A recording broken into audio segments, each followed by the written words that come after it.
तो भारत ने ठाना है कोरोना को हराना है। शुरुआत करेंगे दिल्ली की खबर से। दिल्ली में नहीं थम रही कोरोना की रफ्तार। बीते 24 घंटे में 7,546 नए मामले आए हैं, 98 की मौत हो गई है।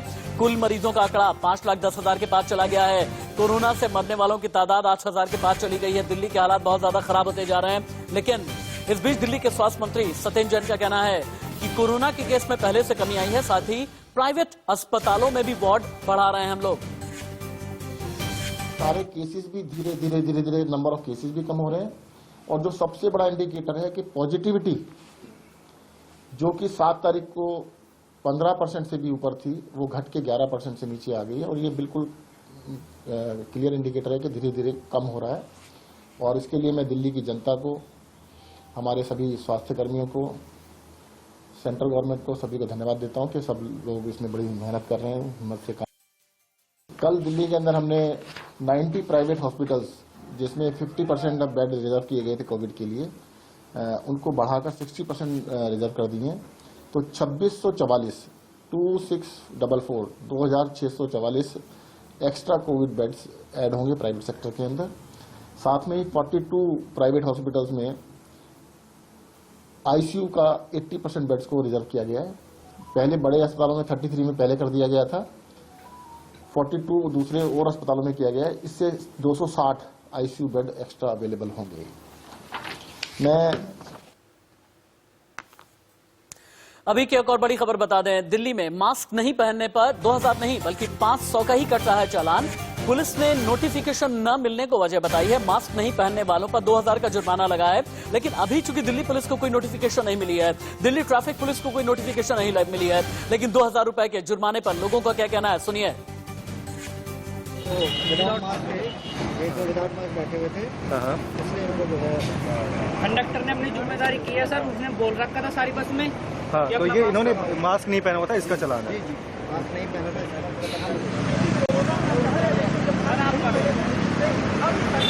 अब लगाए, साइड में लगा लो, पहले गाड़ी लगाओ, गाड़ी साइड में लगा दो।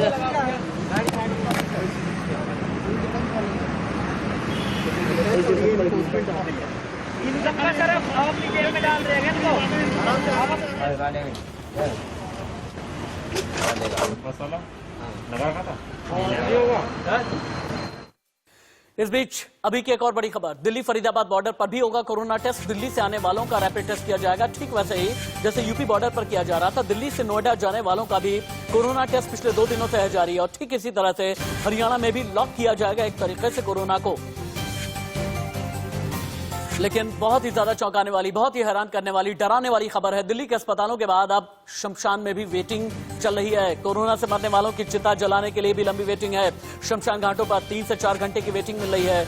दिल्ली में कोरोना से मरने वालों का आंकड़ा 8,000 के पार है। पिछले 24 घंटे में 98 लोगों की मौत हो गई है। तो शमशान घाट पर 3 से 4 घंटे की वेटिंग मिल रही है। अभी की यह बड़ी खबर है।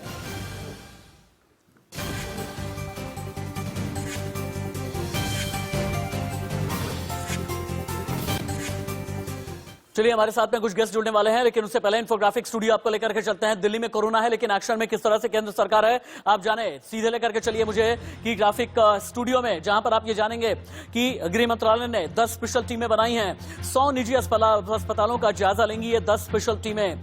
अर्धसैनिक बल यानी पैरामिलिट्री फोर्सेस के 50 और भी डॉक्टर्स दिल्ली में डिप्लॉय किए जाएंगे। पटेल कोविड सेंटर में 500 नए बेड, शकूर बस्ती स्टेशन पर रेल कोच में 800 नए बेड लगाए जाएंगे, ताकि किसी भी तरह से कोई पैनिक की सिचुएशन न पैदा हो।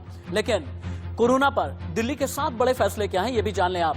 मास्क नहीं पहनने पर 2,000 रुपए का जुर्माना लगेगा। जीटीबी अस्पताल में 232 बेड बढ़ेंगे। तीसरा यह है कि दिल्ली सरकार कुल 663 बेड बढ़ाने जा रही है। एमबीबीएस छात्रों की भी अस्पतालों में ड्यूटी लगाई जाएगी। शादी में 200 की जगह 50 लोगों को मंजूरी। निजी अस्पतालों में 80% आईसीयू बेड कोरोना रिजर्व है। यानी पूरी तरह से एक्शन में है केंद्र, एक्शन में है दिल्ली सरकार, एक्शन में है दिल्ली के मुख्यमंत्री अरविंद केजरीवाल। लेकिन कोरोना के खिलाफ दिल्ली वाकई तैयार है क्या, ये भी जानिए आप। दिल्ली में टेस्टिंग बढ़ाने का काम शुरू हो गया है। 18 नवंबर को 28,708 रैपिड टेस्ट, पीसीआर टेस्ट हुए हैं। नवंबर के आखिरी तक एक दिन में 60,000 टेस्ट किए जाएंगे। दिल्ली में 90 निजी अस्पतालों के 60% बेड कोरोना मरीजों के लिए बुक कर दिए गए हैं। केंद्र ने 10 मल्टी डिसिप्लिनरी टीम का गठन किया है। ये टीम 100 से ज्यादा निजी अस्पतालों पर नजर रखेगी और यही टीम आईसीयू और बेड की जरूरतों पर केंद्र को अपनी रिपोर्ट सौंपेगी और फिर केंद्र यह फैसला करेगा कि असल में आगे क्या फैसला करना है दिल्ली को लेकर के। लेकिन 24 घंटे में दिल्ली का हाल क्या रहा, कश्मीर से लेकर के कन्याकुमारी तक की एक और रिपोर्ट देखें आप। 24 घंटे में दिल्ली में आए 7,546 केस, नंबर 2 आ जाता है केरल जहां पर 5,722 केस हैं, लेकिन महाराष्ट्र में भी 5,535 केस हैं। इन्फोग्राफिक इससे पहले की लेकर के आए, मेरे ख्याल से सब्यसाची के पास में चलिए, दिल्ली में क्या चल रहा है। इंडिया न्यूज संवाददाता सब्यसाची मुझे बताएंगे। सब्यसाची, अभी आप दिल्ली में कहां पर हैं, मुझे ये बताएं। दिल्ली वाले कितने डरे हुए हैं ये भी बताएं, और दिल्ली वाले बचने के लिए क्या क्या कर रहे हैं, और दिल्ली सरकार की तरफ से जितनी भी कोशिशें की जा रही हैं, चूंकि आपने अलग अलग अस्पतालों का जायजा लिया है, आपका दिल्ली के अस्पतालों का रियलिटी टेस्ट क्या कहता है? जी बिल्कुल, देखिए दिल्ली में अभी सबसे बड़ी संख्या जो समस्या जो सामने आ रही है वो है आईसीयू बेड्स की, क्योंकि जिस समय लॉकडाउन था उस समय बैंकेट हॉल्स थे और 5 स्टार होटल्स थे जिनको कन्वर्ट करके कोविड सेंटर्स बनाया गया था। लॉकडाउन खुलने के बाद इनको नॉर्मलाइज कर दिया गया, जिसके बाद जब कोरोना के केसेस बढ़े तो हॉस्पिटल्स में कोविड बेड्स या आईसीयू की कमी लगातार खलने लगी लोगों को, जिसके लिए दिल्ली सरकार ने लगातार ये कोशिश करी है कि आईसीयू बेड्स की संख्या बढ़ा दी जाए। अभी लोगों में सबसे ज्यादा डिस्कशन है कि 2,000 रुपए वो कैसे देंगे, क्योंकि जो लेबर क्लास है उनके लिए अगर उनको फाइन होता है तो उनके लिए कहीं ना कहीं दिक्कत हो जाती है 2,000 फाइन देने का। तो इसके लिए अगर दिल्ली पुलिस की अगर बात करें तो दिल्ली पुलिस की तरफ से भी क्लियर कंफ्यूजन है कि उनको 500 चालान करने हैं या 2,000 चालान करने हैं, क्योंकि दिल्ली पुलिस के हिसाब से उनको क्लियर कट नोटिफिकेशन अभी तक मिले नहीं। क्योंकि अगर बात करें कि जब 500 फाइन होता था मास्क के लिए, तो कुल 155 दिनों में 26 करोड़ फाइन दिल्ली पुलिस कर चुकी है। हालांकि दिल्ली प्रदेश कांग्रेस कमेटी की तरफ से ये कहा गया है कि ये जो फाइन की रकम है वो कम कर दी जाए, जिससे लोगों को आसानी हो। हालांकि अभी भी अगर मार्केट के साथ में चलेंगे सब साची, अगले 1 घंटे तक आपको मेरे साथ में रहना है। आपके पास दोबारा लौट करके मैं आता हूं। एक बार इंट्रोड्यूस कर दूं कि और भी कितने गेस्ट मेरे साथ में जुड़ने वाले हैं। सब्यसाची दिल्ली से लाइव हैं, मेरे साथ डॉक्टर रवि मलिक हैं, डॉक्टर कौशल कांत मिश्रा आपसे थोड़ी देर के बाद में जुड़ने वाले हैं, सीनियर कंसल्टेंट हैं मूलचंद हॉस्पिटल के। डॉक्टर प्रवीण भी मेरे साथ में जुड़ेंगे, आप सीनियर कंसल्टेंट हैं गंगाराम हॉस्पिटल के। Doctor Ravi Malik TV screen पर आपको नजर आ रहे हैं, आप पूर्व सचिव हैं आईएमए के। लेकिन उससे पहले दिल्ली से सब्यसाची राय के पास में चलते हैं। सब्यसाची, मुझे ये बताएं, दिल्ली में एक रिपोर्ट ये आ रही है और बहुत ही खतरनाक ये सिचुएशन बनती जा रही है, जहां पर शमशान घाट में भी वेटिंग लिस्ट चल रही है, 3 से 4 घंटे का इंतजार करना पड़ रहा है। क्या ये रिपोर्ट आगे चल करके बताती है कि दिल्ली में हालात और भी ज्यादा बेकाबू होने वाले हैं?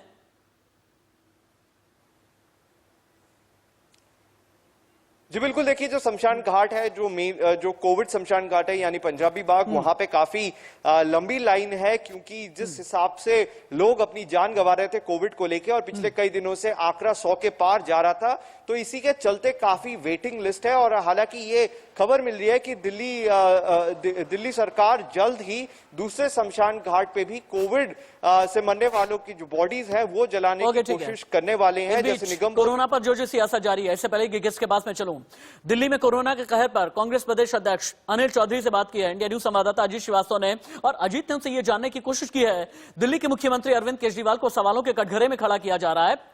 वो कांग्रेस है जो बार बार ये कह रही है कोरोना का नाम लेकर के छठ पर्व नहीं मनाने दिया गया, लेकिन ये कांग्रेस ही है जो ये भी कह रही है कि दिल्ली सरकार, केंद्र सरकार आखिरकार दिल्ली में बेकाबू कोरोना से लड़ने में इतनी फेल क्यों है।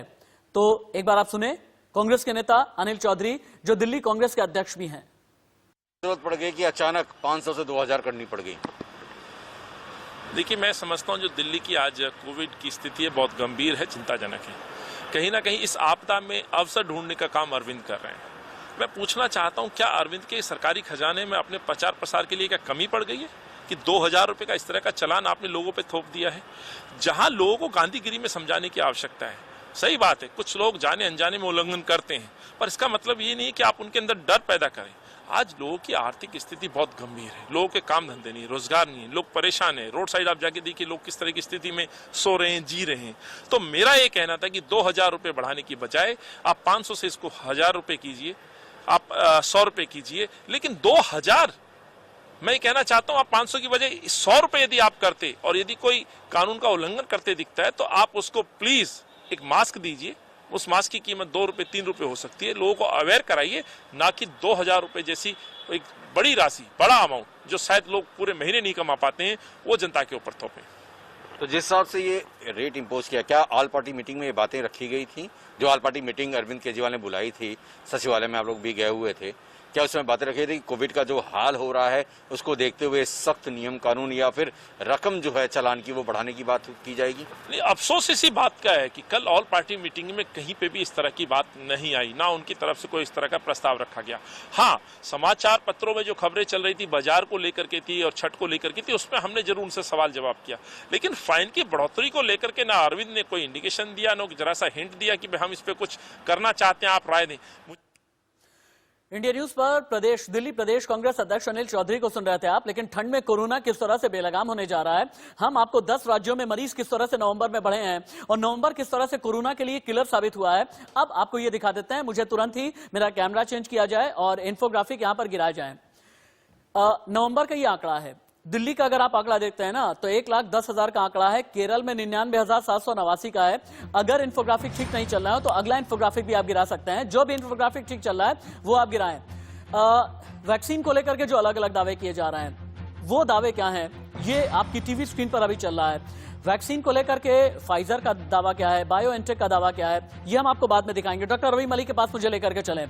डॉक्टर रवि मलिक, कहा यह जा रहा है ठंड में कोरोना हो जाएगा बेलगाम, की ग्राफिक को तुरंत ठीक कराएं। Editorial team, PCR team, graphics team तुरंत ठीक कीजिए। डॉक्टर रवि मलिक, कहा यह जा रहा है कि ठंड में कोरोना और भी ज्यादा बेलगाम हो जाएगा। क्या यह माना जाए दिल्ली के लिए नवंबर, दिसंबर, जनवरी में खतरा बहुत ही ज्यादा बढ़ने वाला है? देखिए, तरह तरह की अटकलें लगाई गई हैं इस अनप्रिडिक्टेबल बीमारी के लिए, लेकिन बहुत सारी एजम्पशंस प्रिजम्पशंस गलत हुई हैं। लेकिन विंटर के बारे में ये हम एजम्पशन लगा सकते हैं कि मोस्टली जो रेस्पिरेटरी वायरसेस हैं वो विंटर्स के अंदर जो है सर्दियों के अंदर बढ़ जाते हैं। कोविड भी एक तरह का रेस्पिरेटरी वायरस है। अब ये किस तरह से विंटर में बिहेव करेगा ये आने वाला समय बताएगा, लेकिन हाँ, उम्मीद ये लगाई जा सकती है, इस चीज की अटकलें लगाई जा सकती है कि डेफिनेटली आने वाले विंटर्स के अंदर कोविड का प्रकोप ज्यादा हो जाएगा। क्योंकि विंटर्स के अंदर हमारी जो रेस्पिरेटरी हेल्थ है वो भी थोड़ी कम होती है, हमारी सीलियरी मूवमेंट्स कम हो जाती हैं और हमारी जो और स्मॉग भी हमारी सिटी के अंदर, कंट्री के अंदर काफी है, वो भी बन जाती है, जिसकी वजह से हमारी लंग्स में, फेफड़े के अंदर इन्फ्लेमेशन हो जाती है और उसके ऊपर इन्फेक्शन ज्यादा जल्दी आ सकती है। तो डेफिनेटली सर्दियों के अंदर मुझे लगता है एज ए क्लिनिशियन ये प्रॉब्लम जो है बढ़ेगी एज कंपेयर टू समर्स, क्योंकि ये वायरसेस जो है वो सर्दियों आपका ये कहना है कि सर्दियों में प्रॉब्लम और भी ज्यादा बढ़ सकती है। इस तरह के खतरे हैं भी। अगर इस तरह के खतरे हैं तो सावधानियां क्या क्या बरतनी है ये भी आपके जरिए जानेंगे। लेकिन डॉक्टर कौशल कांत मिश्रा के पास में चलते हैं। डॉक्टर कौशल कांत, यूपी ने एक फॉर्मूला निकाला, हरियाणा ने भी सेम फॉर्मूला फिर बाद में रेप्लिकेट किया। बॉर्डर पर ही रैंडम टेस्ट कराया जाएगा, बॉर्डर पर ही पीसीआर टेस्ट कराया जाएगा और इन्हीं के जरिए अगर 1, 2 या 3 केसेस कहीं के भी आ जाते हैं उन्हें माइक्रो कंटेनमेंट जोन में तब्दील कर देंगे और उस जगह को पूरी तरह से कर देंगे सील। क्या किसी भी बॉर्डर पर कोरोना को लॉक करने का यह फॉर्मूला कारगर है? देखिए, अगर कोरोना स्प्रेड हो रहा है और उसको हम चाहते हैं कि दिल्ली से बाहर ना जाए तो बॉर्डर सील करना एक अच्छा स्टेप है। इसमें कोई डाउट नहीं है। हर जगह जहां पे भी कोरोना को रोका जा पाया है, इस तरह से लॉकडाउन के थ्रू ही रोका जा पाया है या ट्रैफिक मूवमेंट को बंद करके ही रोका जा सकता है। लेकिन मैं कुछ चीजें कहना चाहूंगा कि ये जो अभी बॉर्डर पे जो चेकिंग हो रही है एंटीजन टेस्टिंग से, वो तो बहुत सही है, बिल्कुल ठीक स्टेप है। लेकिन जो दिल्ली की स्पेशली अगर मैं बात करूं तो पूरे हिंदुस्तान में दिल्ली में एंटीजन टेस्टिंग जो हो रही है करीब 75-80% एंटीजन टेस्टिंग हो रही है, ठीक है, जिसकी सेंसिटिविटी करीब 45 से 50% के आसपास है। मैं इससे एग्री नहीं करता। पूरे हिंदुस्तान में सबसे कम आरटीपीसीआर दिल्ली में हो रहे हैं परसेंटेज वाइज अगर हम बात करते हैं। इन्होंने ये तो बता दिया कि हम दिन भर में पूरे एक दिन में करीब 1 लाख टेस्ट करते थे ये, जिसमें से 75,000 तक एंटीजन टेस्ट करते थे। एंटीजन टेस्ट का नुकसान ये होता था कि एंटीजन में अगर किसी पेशेंट को हमने टेस्ट किया और वो पॉजिटिव आ गया तो वो तो कोरोना पॉजिटिव है, लेकिन 50% to 55% पेशेंट ऐसे होते थे जिनको ये सर्टिफिकेट मिल जाता था कि उनको कोरोना नहीं है और जबकि उनमें कोरोना हो सकता है। तो ये लोग सुपर स्प्रेडर की तरह काम किए हैं मेरी समझ से। तो मुझे लगता है कि आरटीपीसीआर का नंबर ज्यादा बढ़ाना चाहिए एंटीजन टेस्टिंग केवल पॉलिसी मेकिंग के लिए बेहतर है, आइडेंटिफिकेशन के लिए बेहतर नहीं है। तो आरटीपीसीआर का नंबर 85 का 100% आरटीपीसीआर करना चाहिए। और जो अभी सर बात कर रहे थे मलिक सर, मैं उनकी बात से सहमत हूं कि विंटर के समय में जबकि दिल्ली में पोल्यूशन का लेवल इतना बढ़ गया है और कोविड इतनी तेजी से दिल्ली में पीक कर रहा है, ये तीनों कंडीशन आने वाली सिचुएशन को और खराब कर सकती हैं। और मेरी समझ से जितना मैं समझता हूं, चूंकि कोविड एक अनप्रेडिक्टेबल बीमारी, तुरंत ही मैं इंफोग्राफिक स्टूडियो एक बार के लिए जाना चाहूंगा। डॉक्टर प्रवीण उसके बाद लौट करके आपके पास में आते हैं। 24 घंटे में दिल्ली किस तरह से टॉप पर पहुंच गई है, ये आप देखें। 24 घंटे का आंकड़ा दिल्ली को लेकर के क्या है। 24 घंटे में दिल्ली में 7,546 केसेस, केरल में 5,722, महाराष्ट्र में 5,535, पश्चिम बंगाल में 3,620, राजस्थान में 2,549, यूपी में 2,532, हरियाणा में 2,212, छत्तीसगढ़ में 2,149। 24 घंटे के केसेस का ये रिकॉर्ड है, जिसमें ये पता चल रहा है कि नवंबर में कोरोना हो गया है बेलगाम। लेकिन ठंड में कोरोना कितना ज्यादा बेलगाम होने वाला है, इसी का संकेत देती हुई एक और रिपोर्ट, इंफोग्राफिक रिपोर्ट आप देखें। नवंबर में 10 राज्यों में मरीज बढ़कर के कितने हो गए हैं आप देखें। दिल्ली में 1,10,000, केरल में लगभग 1 लाख, महाराष्ट्र में 73,745, पश्चिम बंगाल में 74,234, कर्नाटक इसके बाद नंबर आता है जहां पर 38,867 केसेज हैं, हरियाणा में 38,159, तमिलनाडु में 36,256, राजस्थान में 33,611, यूपी में 32,784 और आंध्र प्रदेश में 31,429। तुरंत ही जो गुजरात की ब्रेकिंग न्यूज है, अहमदाबाद की जो ब्रेकिंग न्यूज है, ये फ्लैश किया जाए। कोरोना के बढ़ते मामले को लेकर गुजरात में किस तरह से हड़कंप मचा हुआ है, ये ब्रेकिंग न्यूज तुरंत चलाएं। अहमदाबाद में आज रात से पूर्ण कर्फ्यू है। नगर निगम ने आज रात से सोमवार तक कर्फ्यू लगा दिया गया है। सोमवार से स्कूल कॉलेज खोलने के फैसले पर भी रोक लगा दी गई है। डॉक्टर प्रवीण, एक और बड़ी खबर, मुंबई में 31 दिसंबर तक स्कूल नहीं खुलेंगे। एक और बड़ी खबर आ रही है, ब्रेकिंग न्यूज। कोरोना को देखते हुए बीएमसी कमिश्नर ने आदेश दे दिए हैं। महाराष्ट्र में 24 घंटे में 5,000 से ज्यादा केस, एक दिन में कोरोना से 154 की मौत हो गई है। डॉक्टर प्रवीण के पास लेकर के चलिए मुझे। डॉक्टर प्रवीण, क्या देश में फिर से स्थिति या हालात इस तरह के आ रहे हैं नवंबर या दिसंबर या फिर जनवरी तक कि देश या प्रदेश अलग अलग कैटेगोरिकल लॉकडाउन की तरफ मूव होता नजर आ रहा है? क्योंकि अहमदाबाद में इस तरह का फैसला किया गया है, मुंबई में फैसला यह किया गया है कि 31 दिसंबर तक स्कूल नहीं खोले जाएंगे। दिल्ली के मुख्यमंत्री अरविंद केजरीवाल ने 3 दिन पहले ये कहा है कि मिनी लॉकडाउन लगाएंगे उन बाजारों में जहां पर भीड़ बहुत ज्यादा इकट्ठा होती है। तो क्या यह माना जाए कि देश कैटेगोरिकल लॉकडाउन की तरफ आगे बढ़ रहा है? अगर बढ़ रहा है तो सोल्यूशन क्या यही है? देखो, कोरोना से बचने का सबसे अच्छा उपाय है कि सेल्फ प्रोटेक्शन। सेल्फ प्रोटेक्शन का मतलब है, मीडिया लोग बताते रहे हैं, सरकारें बताती रही हैं कि अच्छे से प्रॉपर मास्क पहनिए, सोशल डिस्टेंसिंग का रूल फॉलो करो, बहुत ज्यादा एक्सेसिव मार्केट में मत जाओ जब तक जरूरत ना हो। लेकिन मैक्सिमम लोग इस चीज को फॉलो नहीं करते। यदि चीजों को फॉलो नहीं करते तो फिर फोर्सफुल ये चीजें करनी पड़ती हैं, जिसमें लॉकडाउन एक अच्छा माध्यम है। दिल्ली के अंदर भी बहुत सारी मार्केटेड है, उसके अंदर इतनी भीड़ है कि आप लोगों से एक दूसरे से कोरोना के फैलने के चांसेस बढ़ जाते हैं। कितनी बार डॉक्टर प्रवीण, दोबारा आपके पास में आते हैं। डॉक्टर रवि मलिक, दिल्ली में एक अजीब तरीके का ट्रेंड देखने को मिल रहा है, एक अजीब तरह का सिम्टम देखने को मिल रहा है कि कोरोना से तो उबर गए लेकिन प्रॉब्लम उसके बाद भी बरकरार रहती है और कोरोना से उबरने के बाद चिंता हो जाती है। क्या ये हम इंफोग्राफिक चला सकते हैं क्या? पीसीआर टीम, क्या ये इंफोग्राफिक हम चला सकते हैं? कोरोना से उबरने के बाद समस्याएं कितनी ज्यादा बरकरार रहती हैं? क्या ये ग्राफिक तैयार है? अगर नहीं भी तैयार है मुझे प्लीज कमांड दी जाए। चलिए ठीक है, मैं एक बार रवि मलिक के पास में जाता हूं। रवि मलिक जी, नींद, अच्छा ठीक है, ले सकते हैं हम। कोरोना से उबरे, समस्याएं कैसे बरकरार हैं ये जल्दी से दिखाएं। उसके बाद डॉक्टर रवि मलिक के पास में चलते हैं। जितने भी लोग कोरोना से रिकवर हो रहे हैं उनमें किस तरह के सिम्टम्स नजर आ रहे हैं दिल्ली में? चिंता, डिप्रेशन, नींद न आना, डिमेंशिया, दिमागी कमजोरी, इन सभी से ग्रसित हो रहे हैं, डिप्रेशन में चले जा रहे हैं, दिमाग पर सीधा असर पड़ रहा है। डॉक्टर रवि मलिक, क्या ये कहा जाए कि कोरोना दिमाग पर भी अटैक कर रहा है? क्या ये माना जाए कि कोरोना की वजह से अगर रिकवर हो जाते हैं, दिमागी कमजोरी आ रही है, डिमेंशिया के शिकार हो रहे हैं, इसके अलावा डिप्रेशन के शिकार हो रहे हैं?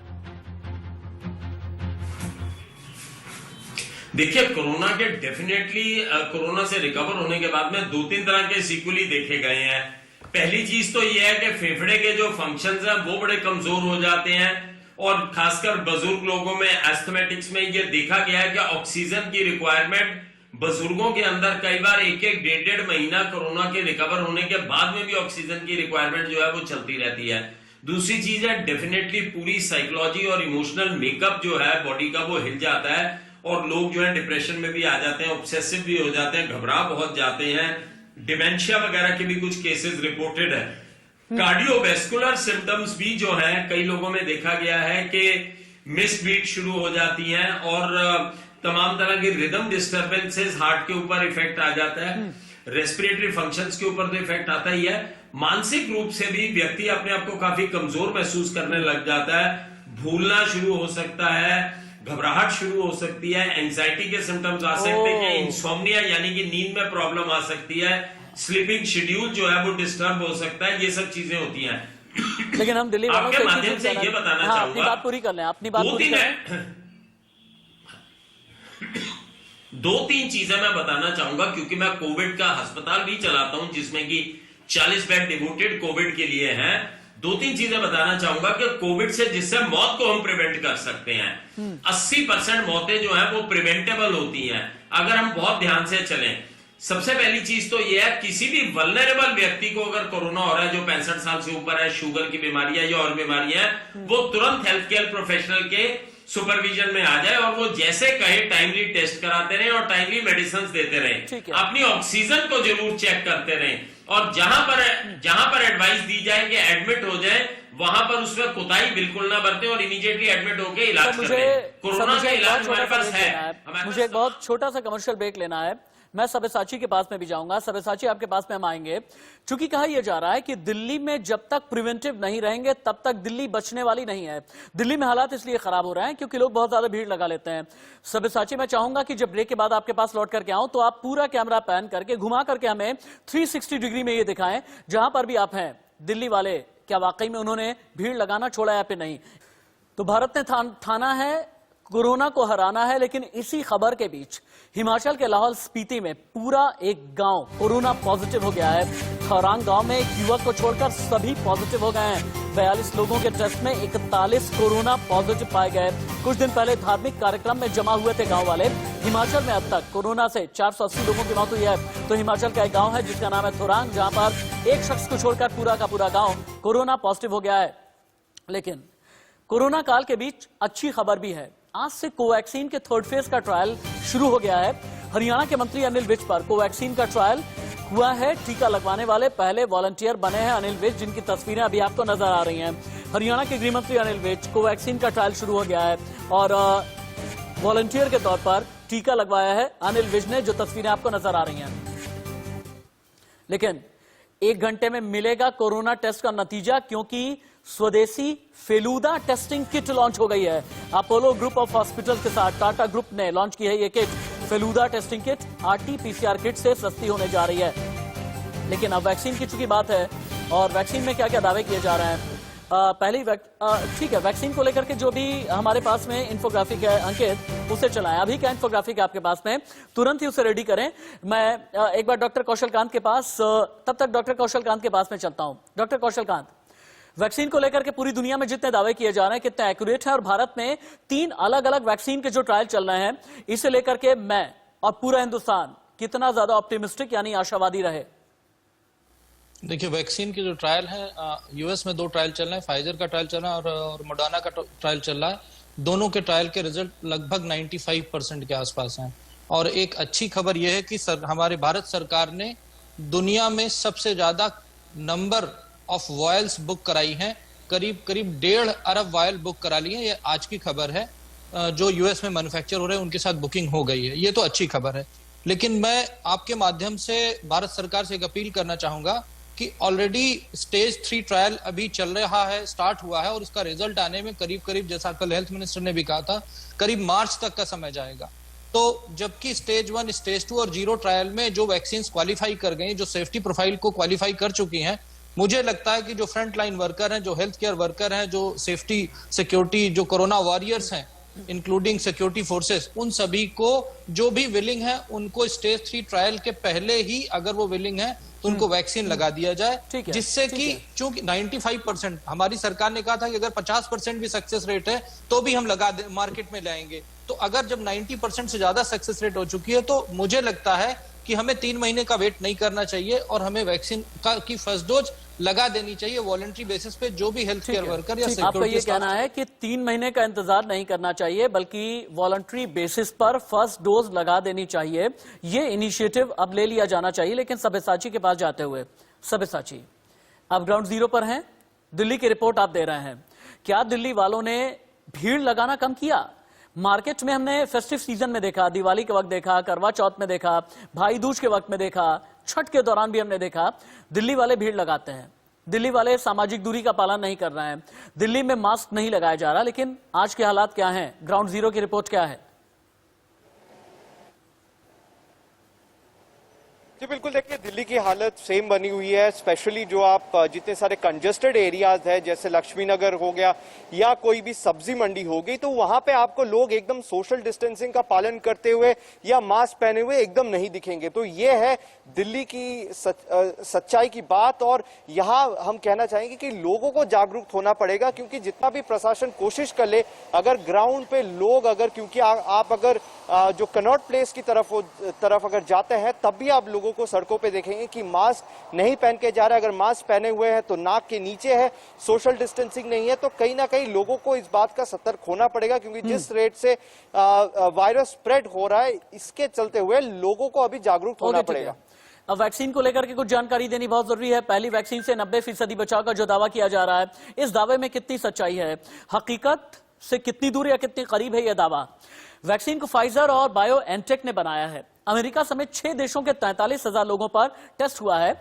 ये वैक्सीन 90% तक कोरोना को खत्म करती है। वैक्सीन से एंटीबॉडी डेवलप होती है।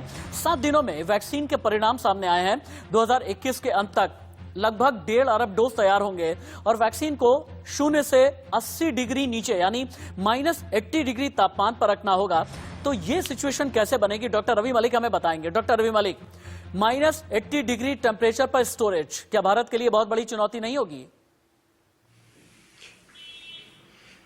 देखिए, जो भी भारत वैक्सीन को चूज करेगा, अभी 3-4 कंपनीज जो है वो रेस में है, वो वैक्सीन जो है नंबर 1 तो वो एफिकेशियस होनी चाहिए। एफिकेसी तो अगर 70-80% से ऊपर है तो वो चल जाएगी। उसके साइड इफेक्ट्स बिल्कुल नहीं होने चाहिए। और तीसरी चीज है उसकी जो स्टोरेज कैपेसिटी है और उसकी जो कॉस्ट है, इन सबको लेके हमें चूज करना चाहिए कि हमें कौन सी वैक्सीन चाहिए, क्योंकि 3-4 वैक्सीन जो रेस में है वो सबकी सब इकट्ठी ही आएंगी। अब -80 डिग्री ट्रॉपिकल या सब ट्रॉपिकल कंट्रीज जैसे हमारी इंडिया कंट्री है, उसके अंदर -80 डिग्री को टेम्परेचर को मेंटेन करना बहुत बहुत मुश्किल काम है, खासकर गर्मियों के अंदर। इवन सर्दियों के अंदर भी वो बड़ा मुश्किल काम है। उसके लिए हमारे को स्पेशल टाइप के रेफ्रिजरेटर्स और कोल्ड चेन मेंटेन करने के लिए चाहिए होगी। तो ये देखना बड़ा जरूरी है क्या वो वैक्सीन फिजिबल है हमारे इधर के नहीं है। -80 डिग्री की वैक्सीन जो है पॉसिबिलिटी में बहुत कम आ पाएगी, क्योंकि अगर ये -80 डिग्री से जरा सा टेम्परेचर ज्यादा हुआ, -80 डिग्री आप ये समझ लीजिए जो हमारा फ्रीजर होता है, जो फ्रिज के ऊपर का जो पोर्शन होता है, उसमें भी -80 डिग्री सेंटीग्रेड टेम्परेचर नहीं होता। तो इतना ठंडा टेम्परेचर गांव देहात तक मेंटेन करते हुए इस वैक्सीन को पहुंचाना प्रैक्टिकल नहीं होगा। वैसे जो हमारी इंडिजिनसली डेवलप्ड वैक्सीन है, जिसका फेज 3 क्लिनिकल ट्रायल शुरू हो गया है, 26,000 लोगों को सिलेक्ट किया गया all over India to give the trial, वो हमें सस्ती भी पड़ेगी और शायद वो हमारी कंट्री के लिए जो है सूटेबल एटमॉस्फेयर के लिए सूटेबल भी रहेगी। एक बार क्विकली ये बता देते हैं कि कितने स्टेजेस से गुजर करके ये वैक्सीन आने वाली है। और इनमें जब आप जाते हैं ना, 6 अलग अलग स्टेजेस हैं। पहले प्री क्लिनिकल, जहां पर वैक्सीन को जानवरों और पौधों पर टेस्ट किया जाता है। अगला है सेकेंड नंबर क्लिनिकल ट्रायल का फेज 1। इस स्टेज को सेफ्टी ट्रायल भी कहा जाता है। वैक्सीन का इस्तेमाल इंसानों के एक छोटे से ग्रुप पर किया जाता है। इसके बाद आता है फिर क्लिनिकल ट्रायल, इसका फेज 2। इस स्टेज को लार्ज ग्रुप ट्रायल भी बोला जाता है। 100 या अधिक लोगों पर टेस्ट किया जाता है। और इसके बाद जो नेक्स्ट स्टेज है क्लिनिकल ट्रायल फेज 3 की स्टेज है, जब ट्रायल सबसे ज्यादा प्रभावी, सबसे ज्यादा इंपैक्टफुल स्टेज में रहता है। 40 से 50,000 लोगों पर वैक्सीन टेस्ट किया जाता है। उसके बाद फिर अप्रूवल की स्टेज आ जाती है, जब वैक्सीन को मैन्युफैक्चरिंग के लिए अप्रूवल मिलता है और फिर उसके बाद प्रोडक्शन किया जाता है। यानी ये आखिरी स्टेज होती है, जब क्लिनिकल ट्रायल और रेगुलेटरी अप्रूवल के बाद प्रोडक्शन के लिए भेज दिया जाता है। लेकिन एक इंफोग्राफिक आपको ये भी बताएगा कि कोरोना वैक्सीन आएगी कब, आने में कितनी देरी है, कहां पर क्या क्या चल रहा है। अब आप ये देखें, भारत समेत 170 से ज्यादा जगह पर वैक्सीन तैयार करने की कोशिश जारी है। 170 में से 138 जगह पर वैक्सीन अभी प्री क्लिनिकल फेज में है। 25 वैक्सीन ऐसी हैं जो फेज 1 ट्रायल में है, 15 वैक्सीन फेज 2 ट्रायल में है, 17 जगह पर वैक्सीन ट्रायल के अंतिम चरण में है। पहली वैक्सीन को लेकर फाइजर और बायोएनटेक ने 9 नवंबर को दावा किया और कंपनी का दावा था कि कोरोना की वैक्सीन संक्रमण रोकने में पूरी तरह से रहेगी कारगर।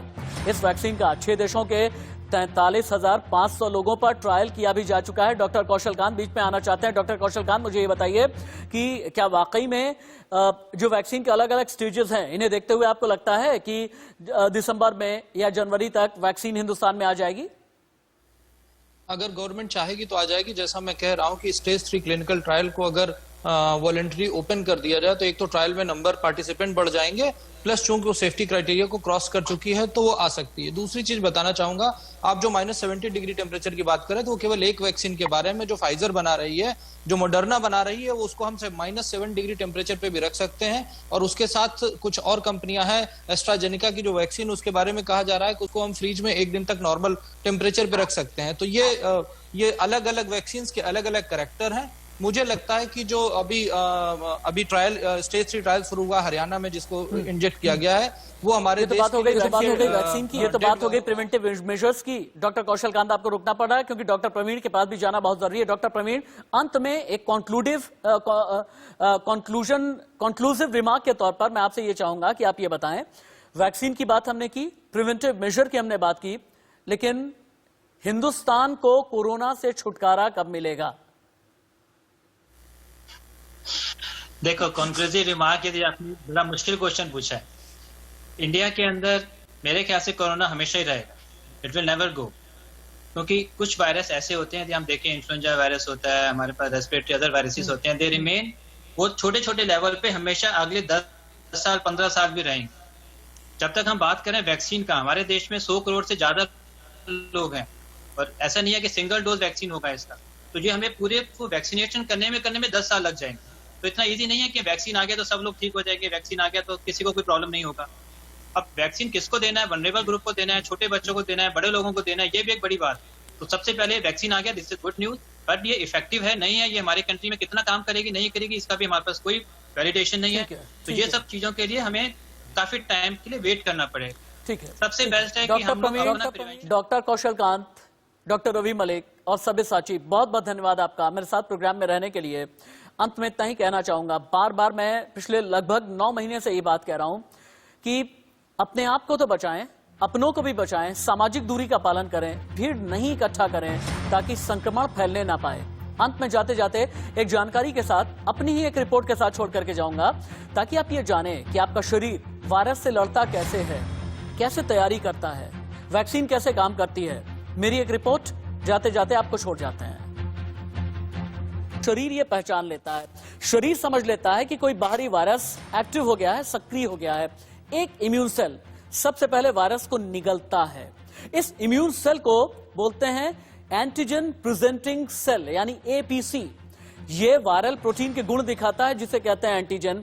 एंटीजन को पहचान कर 8 बी सेल्स जो होते हैं वो पूरी तरह हो जाते हैं सक्रिय। अब इम्यून सेल्स तेजी से बढ़ते हैं और वायरस से लड़ते हैं। प्राइमरी इम्यून रिस्पांस के दौरान बुखार आता है, खांसी आती है, सांस लेने में दिक्कत होती है और वैक्सीन का काम शरीर के इम्यून रिस्पांस को ही पैदा करना होता है, इम्यूनिटी को बढ़ाना होता है। लेकिन कोरोना की वैक्सीन काम कैसे करती है ये भी तो आप जानना चाहेंगे ना। अगला इंफोग्राफिक उतारा जाए। 5 तरीके होते हैं कोरोना वैक्सीन को जानने के। कोरोना वैक्सीन का काम किस तरह से होता है? नंबर 1, सबसे पहले जीवित वायरस यानी अलाइव वायरस। ओरिजिनल वायरस में जेनेटिक बदलाव किया जाता है, उसे कमजोर बनाया जाता है, शक्तिहीन बनाया जाता है, आपके शरीर में इंजेक्ट कर देते हैं। अगला होता है इनएक्टिवेटेड वायरस। वायरस को रेडिएशन से कमजोर करके आपके शरीर में डाल दिया जाता है। ये निष्क्रिय वायरस न तो मल्टीप्लाई होता है और न ही बीमार कर सकता है। यानी वैक्सीन का ये दूसरा तरीका है और सबसे ज्यादा पॉपुलर यही तरीका है। तीसरा है प्रोटीन सब यूनिट। इसमें क्या होता है आप जानें। इसमें कोरोना वायरस एंटीजन का एक हिस्सा या सब यूनिट होता है, मल्टीप्लाई नहीं हो सकता, नुकसान पहुंचाने की स्थिति में नहीं होता है, और यह तीसरा तरीका है। और चौथा तरीका क्या है, कैसे कोरोना की वैक्सीन काम करती है आप जाने। वायरस जैसे कण, इस प्रोसेस में वायरस जैसे कण शरीर में भेजे जाते हैं, ये खोखले होते हैं जिससे शरीर को नुकसान नहीं पहुंचा पाते। और पांचवा है डीएनए और आरएनए वैक्सीन। इस वैक्सीन में मैसेंजर आरएनए यानी एमआरएनए या डीएनए कोड होता है। शरीर में जाकर कोरोना वायरस प्रोटीन का वर्जन बनाते हैं।